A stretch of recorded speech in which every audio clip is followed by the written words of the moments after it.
Welcome to the Wealth Stream Podcast. The team at Hightower Great Lakes share their insights and passions for empowering their clients to live their best life. In this energetic podcast, we will take you on a journey to help you navigate your financial future, overcome life's challenges to reach your financial goals, and find the financial clarity you've been searching for. Let's explore the downstream impact of your wealth and what it means to you, your family, and your community to live greater. Hello and welcome to the Wealth Stream with Tim Scannell from Hightower Great Lakes. Tim, how are you? I'm doing well. The summer's here, the heat is here, so I'm in air conditioning and life is good. You know, that is absolutely hilarious you said that, because my wife and daughter and I were talking about this last night. We were in our new house, or I've had this house for a very long time, but we moved in. And in this house, in the air system down in the basement, there's tons of levers, right? So you can change the direction of the flow of the air. So we're trying to make sure that the office gets enough cool air, the bedrooms get enough cool air, because if it's just cool air downstairs, then it turns the thermostat off and the upstairs cooks. And we were talking about this, and my wife loves it warmer than I do. My daughter and I like it cool, and we were talking about how hot it is outside. And she's like, "Well, you're lucky because some people live outside." And I said, "You're right. We are lucky, and I don't want to overlook that fact, but I'm not going to live outside. I like camping, but I don't like camping in 100 degrees. So yes, I will be cozy in an air-conditioned house and pay for that happily. Yes, happily, right? That's what I want to use. I want to use my money for that. I'm signed up for that also. Yeah, and that's what's important to me, which kind of transitions us into what you're talking about today. Yes. So today I want to talk about focus, and focus on things that matter, focus on things you can control. You know, we've talked hundreds of times on these podcasts about the advanced strategies we try to implement with clients: wealth transfer, wealth protection, charitable giving, wealth enhancement. But before we even determine what kind of strategies that we want to, help clients with, we have to understand exactly where they are now, where they want to go, what their goals are, and, what their fears, concerns, priorities are. Mm-hmm. And Eric, I've been in literally thousands of meetings in the last 36 years of doing this. And one of the consistent themes that comes up all the time is us trying to help the clients focus. I was actually thinking before the podcast, we had a dog named Watson. He was a Vizsla, pretty high energy dog. And, and he would look at you, he'd wagging his tail, and then boom, he'd see a squirrel, off. It's like, and I can't tell you how many times I'm in meetings where you think you're talking to someone, then they're looking at their phone, or, they talk about what they saw on TV, and the talking heads are kind of distracting them from, what's really important. So one of the things we really, really focus on when we're meeting with clients initially, but also on an ongoing basis, is helping them focus on, what's important. And that's what I want to talk about today. I love that. And I love the fact that you brought up the Vizsla, because that's exactly what my daughter has. That's what we have in the house right now. And really? Oh my gosh, that is a beautiful, high energy, crazy dog. Yeah. And just exactly how you described her. And her name's Bella, and she is absolutely distracted by everything under the sun. And there's no focus there. And I think there's just kind of a small peanut up in the brain area. Exactly. So love her to death, but yeah, just not the brightest bulb. Anywho, so how do you even approach this with your clients? Because as you put it, the things that matter, the things that they can control, and the things that they need to focus on, we're being pulled in a lot of different directions, Tim. I know. And so one of the things that we like in the first meeting we ever have with somebody who wants to work with us and we want to work with them, it's something we call a discovery meeting. And we always kind of lead with, a pretty basic question, what is important to you about money? So Eric, for example, if I asked you, when you just think without what's your immediate response, what is important to you about money when I ask you that? Air conditioning. There you go. See? Well, I mean, being able to be comfortable, right? I mean, the air conditioning is the theme from earlier, but really being comfortable. I don't want to be uber rich, but I want to be comfortable enough to be able to treat my family, on occasion, maybe to a vacation, maybe to, something. I want to be able to help my family. I want to be able to help friends and neighbors if needed. I want to be able to have tools and things that I can loan out that people maybe don't have, because I like to be able to help people, in those types of situations as well. But that's what's important to me about the utilization of money, I guess. Yeah, and that gets to, we call them money personalities or wealth personalities, but based on the answers you just provided and knowing you from doing podcasts for a couple of years, I would say you are what we would call a family steward. So a family steward, what money means to them is really, I can focus on caring for family. Oftentimes they're, conservative in their personal life, but it helps me understand and helps me help them focus if I know that, that's what it means. So just like to compare and contrast, oftentimes another money personality is what we call independence. And I would say that I run across like a lot of business owners who are both family stewards and independent. So when I say to someone, what does money mean to you? It means personal freedom, right? I heard this years and years ago. I was at a conference and somebody called it kiss off money, just, hey, I can tell someone to kiss off. Yeah. But, and that's probably a crude way of explaining it. But the point is money means I can do what I want. I can, and then I'm a family focused. I can provide for my family. I can get air conditioning, like you just said. And again, just to compare, I have other clients who are like my couple who are what I would call a mogul. Mogul is just a, control money to some extent enables them to control their lives. Control is very important to them. What happens, how it happens with their family, with their business, socially, etc. I have also people what I would call innovators. So they would, when they look at it, they'll say, all right, I like leading edge stuff. I have a brother, Vince, who always had, he's got the really big $2,000 VCR. It was like the first one that came out, right? He always liked to have, now they're disposable. Now they don't even exist. But he always liked the newest technology. So he would buy the new iPhone, et cetera. And so to some extent, innovators, when they think of money, they think of just the ability to, participate in leading edge ideas, entrepreneurship, technology, things like that. Now, innovators, would you say, one of the last things you said was entrepreneurship, right? Being entrepreneurs. Are innovators the ones that are more likely to invest in companies individually, and not just, I'm not talking stocks, but maybe be an investor in a company as a maybe partial shareholder or part owner? Yeah, exactly. So if I'm working with an innovator, I just know generally from experience that in addition to wanting diversification and mutual funds, stocks, bonds, things like that, they're going to also want to make sure that they have things that are leading edge. They're also going to want to invest maybe not just in publicly traded stock portfolios, mutual funds, but direct investments in businesses and entrepreneurship or things like that. They want to participate in IPOs or private equity, stuff like that. Gotcha. So, knowing who they are and knowing kind of what their money personality is helps me focus on maybe what's important to them, and then also helps kind of drive the agenda, drive the planning and the meetings going forward to make sure that, I can help them. So like I've got this on my desk, there's a little framed photo and there's two circles, and on the left it says things that matter, and on the right it says things I can control. And in the middle there's like a very little intersection, right? So the first part is me finding out, what are the things that matter to the clients? And that's what I'm trying to find out when I'm asking them about their money personality. Okay, so how do you do that? I mean, what questions are you asking to get to the root of that? Well, we ask a series of questions. Number one, about their goals. Like what would you like to achieve with your money? What are your concerns about money? I have some clients who are focusing on anonymity. They want to make sure confidentiality. You're independent. They want to make sure what money says to them is I can do what I want. I can invest in a business or I can take a trip. So when we ask them about their goals and what they think about, what they want to achieve with their money, that's one of the things that helps us out. So like me, as I look back, I grew up in an environment in my household. My dad, as hard as he tried and made good an effort as he made, he was an alcoholic. He, was not able to really keep a job that well. There was a lot of financial stress in the household that I grew up in. And to some extent, I think maybe that's why I got into financial planning, to try and put some control over finances and, create a path, et cetera. So for me, if somebody was asking me, it would be important to find out what I think about money, what's my history with money. And then that would really help an advisor work with me, for example, in terms of how to direct the conversation, how to put together the plan, et cetera.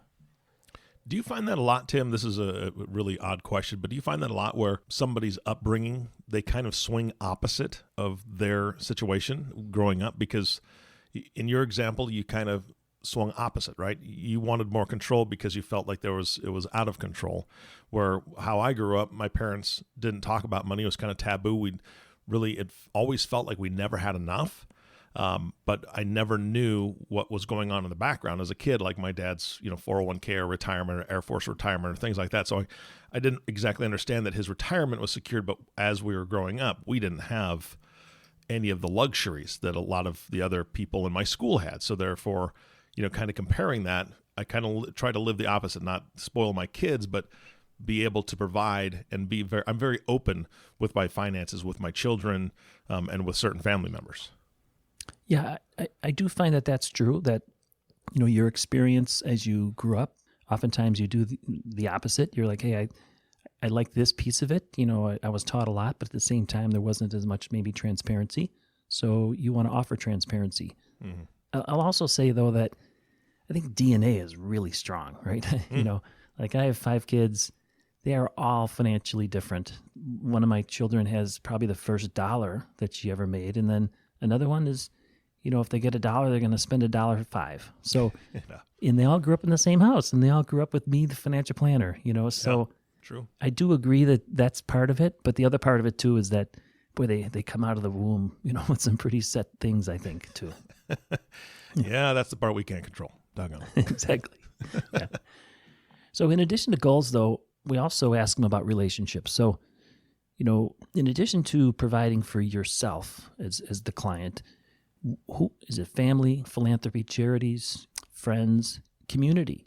Like oftentimes when I work with business owners, what they're saying to me is, yeah, I want to provide for my family. I want to provide for financial independence. And I want to make sure that I'm helping and providing for my team, the team that helped the business grow. I want to make sure that I'm, giving back to the community, the community that maybe bought our products and invested in our services, things like that. So it's important to know, and we always highlight, what relationships are important. We have a mind map that we put together for all of our clients. And one of the categories, or one of the things we always show, is these are the people you're telling us that are important to you in your life, community, family, etc. And that helps us focus, helps them focus to make sure that all the plans, the strategies we're implementing are consistently benefiting, the people they really care about. Yeah, that's fantastic. And then beyond the goals and relationships, we also want to, make sure we talk to clients about process, because this is going to help us identify what's important to them. I have had clients, especially during COVID. I've got, one client in particular who I've been working with for about 1.5 years, and he just doesn't want to meet me. So I'm not taking it personal. We talk a lot on the phone. I've offered to, drive to his office, drive to his home. It's really only about an hour away in Chicago suburbs. But he's like, no, don't need that. That's fine. So this might be someone that I'll work with for 10, 15 years that I may never meet. I would love to. I know them well because we've had 50 phone calls, and the calls are in depth. But everyone likes to meet differently. Some people like to meet regularly. Some people like to meet now via Zoom, via phone calls. So process is really important. In other instances, some people want to make sure that their accountant, their attorney, their other advisors are part of the plan. Some clients I meet with, one of the spouses is the person I always meet with, and I never meet with the other one. That's just the way, the complete division of duties, I guess, Mm-hmm. And so we want to make sure that we know what's important to them and how they like to meet, how they like to work with us, and what kind of process they like to follow too. Yeah. And then finally, the other area that we'll ask, just to, again, try and identify what's important to them, is really what are their interests.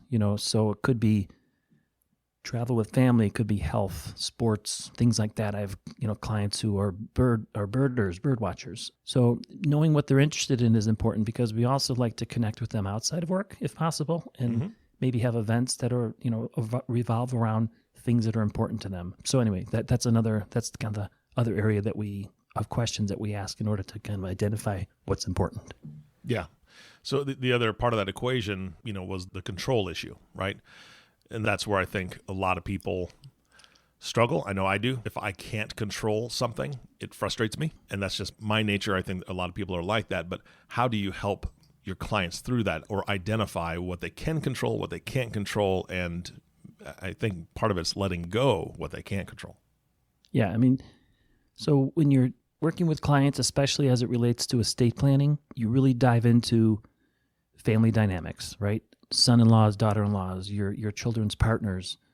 Maybe there is a second marriage. Maybe there's kids from previous marriages. Family dynamics is the one that I see mostly where clients really want to control and feel like they want to exert as much control as possible. But at the same time, it's just really, I don't want to say impossible, it's just really hard. So for example, when we're doing estate planning, the question is always, well, I love my kids. Do I keep the money in down in the blood, pass it down to my kids? How do I love my children's partner, spouse, or I don't, and often, and many times they don't.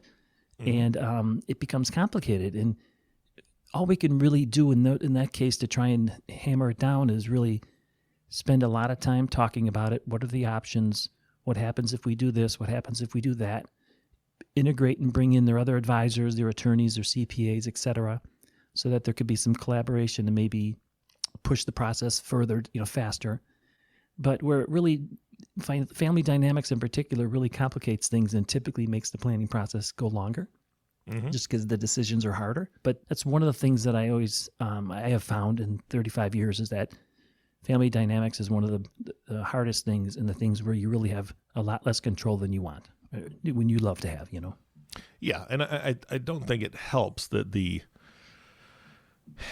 families that you see, right, in the media, it's not like they're showcasing, hey, check out this family that they got married and everything's great. Right. And their kids are wonderful and their kids' spouses are just amazing, right? We don't see that on the news. You're seeing terrible divorces. You're seeing, these stars, quote unquote, celebrities that are going through the ringer, right, with different parts of their marriage and different people trying to get their money and so on and so forth. And that, I think that instills some fear in folks, especially when you have kids that are getting married. You don't know the spouse very well. You're getting to know them slowly, but at the same time, you're like, what are the motives here? You see all this bad stuff. How do you combat that? We've had situations where we've actually introduced them to therapy, to counselors. We have actually brought in, I guess you would call them coaches or consultants, and they're very effective, and it does help. But ultimately, a lot of times it's just a matter of time. You need to invest a lot of time because they have to give up the thought that they can control. Yeah. Like one of the other big areas is health. And especially when someone's exiting a business or exiting, into retirement, you have all these plans, and these are the people I want to spend my retirement with. This is where I might want to go. And, to some extent, we're all invincible. And, part of it is you just have to make this reality check that health is going to be a big part of it. And we really need to plan for it. She used to always say that she would get always looking for younger friends, as she got older. She's, through church or whatever, she's always trying to hang out with the younger people because she realized that a lot of her friends would pass on. And, she wanted to, and plus she wanted to continue the challenge and challenge her brain, et cetera. But a lot of people I work with and a lot of people I talk to, I guess they feel like they have more control over their long-term health. And a lot of them do by being healthy. But the reality is, again, going back to DNA, it's not always your choice. True. Very true. And then the other one, too, I would just say specifically for business owners is, there's a lot of relationships that people have as business owners inside the company, outside the company, vendors, clients, customers, advisors. It all changes pretty quickly once the exit occurs. And for business owners in particular, it's oftentimes a bit of a shock. So we try to talk about you really can't control these relationships as much as you'd like to post-exit. A lot of the things you had control over in the business are going to be changed or gone. So I'm not trying to be a psychologist or psychiatrist or anything like that, but I've just seen over 35 years that that's a really big part really, it creates a lot of stress for people who exit, and it takes a while for people to really realize that it's happening and then eventually moving on from it. But it's a reality, I think, almost 100%. That's what I've seen every time a business owner exits. Well, and So you've they had just need to be ready for that. Yeah, and you've had a couple guests on the show that as part of your passion series, right? I mean, you talk about that. There's got to be more, right? There's got to be a plan in place for somebody exiting, because you can't exit to nothing. Yeah. Yeah. And the final one I'll talk about too is time. So I am telling you, Eric, that every client who has ever retired that I've worked with, 6 months, a year later, they'll say, I cannot believe how busy I am. It's just so funny because, and I think part of it was, when you're working and you're running a business, and to some extent you've got a schedule, your life is scheduled, and then you retire and maybe you get up a little later, you go to bed a little earlier, you're getting older, you've got a list of things to do. But time management, it's an interesting thing where I think people feel like they're going to have a ton of time. They think they're going to have a lot more time to do things, to spend with family, to travel, to do things like that, than they actually do when they find out when they retire. So time is another really odd, but that's one of the things you just cannot control. Yeah. Well, people have been trying to do that for a long time. Well, yeah, I mean, but work. So you're not working, but everyone else still is, right? Uh-huh. So you have more time and they don't. That's also part of the one we just mentioned, which is the business relationships. That's a big part of it also is, so things that matter to you, we want to focus on that, but you can't really control it all. So I would worry about all of it if it made a difference, but it doesn't, right? So I'm not a psychologist, but I'm just saying when we focus on when we do planning with people, we first want to identify what matters, but then over time we want to just make sure and focus on things they can control, and then just, get that intersection and focus on that. Yeah. That sounds like a good plan to me. It takes time, and I tell you what, it doesn't always work out, but that's the goal, right? Yeah. Yeah. Well, I mean, again, the biggest thing is focusing, right? I mean, that's the big piece of this. And I truly believe, and I'm not saying that people aren't self-sufficient. I like to be self-sufficient as much as I can, but doggone it, there's so many times when a second set of eyes on something helps you out in immensely, right? So I know that that's what you provide, and that's one of the many things you provide, but you have a second set of eyes on a situation where you can give other thoughts and ideas from a different perspective and really help people focus on what matters, like you said. Well, Eric, what I find is, there's things that I don't do every day. There's things that the listener, that you don't do every day. I mean, I love my plumber. I love my electrician. They do it every day. They're specialists. They're experts. Nobody gets good at exiting their business. Nobody gets good at retiring, because hopefully you're only doing it once, maybe twice, right? Exiting the business maybe twice in your lifetime. So it's just an instance where you really want to bring in a team. You want to collaborate. And it's not always about the numbers. It's not always about the finances. But a really great collaborative team can really help make the exit process much smoother and make life happier. Yeah, absolutely.